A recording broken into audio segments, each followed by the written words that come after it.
আসসালামু আলাইকুম। মাত্র 25,999 টাকায় পাহাড়ি মহানিম কাঠের সোফা পেয়ে যাচ্ছেন। সোফাটা দেখুন, জাস্ট 2 to 1 একটা 5 সিটের সোফা সেট।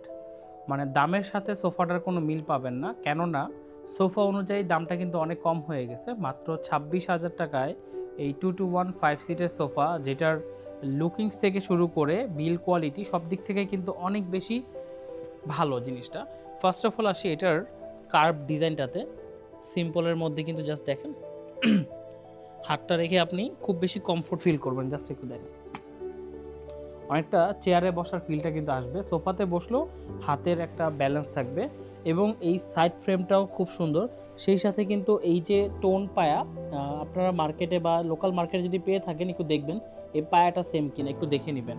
কারণ ভালো জিনিস চেনার জন্য বড় বড় কোম্পানিরা কিউআর কোড, স্ক্যানার অথবা বারকোড দিয়ে থাকে। আমাদের তো আর এরকম সিস্টেম নাই, বাট আমি এটার ডিটেলসটা দিয়ে দিচ্ছি যাতে হচ্ছে একটু মিলিয়ে নিতে পারেন। বাইরে থেকে কিনলেও মিলিয়ে নেবেন যে সেম জিনিসটা আছে কিনা। দেন সব থেকে ওয়েল ফিনিশড হচ্ছে আমাদের এই ফেব্রিকটা। জাস্ট ফেব্রিকটার ফিনিশিংটা দেখেন, অনেকটা ইলিশ মাছের মতো যে মানে যে চিকচিক যে ভাইবটা, সেই শাইনিংটা কিন্তু আছে। এইখানে একটা আমাদের একটা ডিজাইন করা আছে, টাফটের ডিজাইন, এবং সিটটাও খুব ওয়েল ফিনিশড সলিড ফোমের মধ্যে করা আছে। সরি। তো এখানে হচ্ছে টু সিটটা হচ্ছে কি এরকম যে আপনি টু সিটে বসলেও স্পেস থাকবে, কিন্তু এখানে কিন্তু পাশে স্পেস আছে। সো 26,000 টাকার মধ্যে এই অল্প বাজেটের মধ্যে বাজেট ফ্রেন্ডলি প্রোডাক্ট হিসেবে বেস্ট। যাদের 2026-এ এসে মনে হচ্ছে একটা ভালো প্রোডাক্ট কিনবেন অল্প বাজেটের মধ্যে, তাহলে এটা নিশ্চিন্তে দেখতে পারেন। এটা কালার ভেরিয়েশন আছে, আপনি চাইলে কালার কাস্টমাইজ করে নিতে পারবেন। ইএমআই ফ্যাসিলিটি আছে। আর আমাদের লোকেশনটা একেবারে ইজি।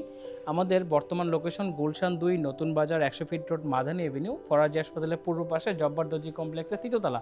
এই লোকেশনে এসে দেখে অর্ডার করতে পারবেন, প্লাস বাসায় বসেও কিন্তু অনলাইন অফলাইনে কেনাকাটা করতে পারবেন। এবং শোরুমে এসে যদি অর্ডার করেন এবং আমার নাম বলেন, সেক্ষেত্রে কিন্তু স্পেশাল ডিসকাউন্ট থাকে আছে। সো আমি শাহাদাত হোসেন আজকের মতো এখানে বিদায় নিচ্ছি। আল্লাহ হাফেজ।